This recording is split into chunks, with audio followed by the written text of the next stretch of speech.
ఈ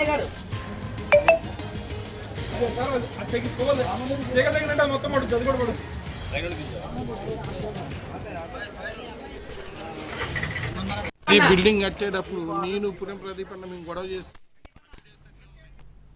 భద్రాచలంలో విషాదం నెలకొంది. నిర్మాణంలో ఉన్న 6 అంతస్తుల బిల్డింగ్ కూలి 7గురు మృతి చెందారు.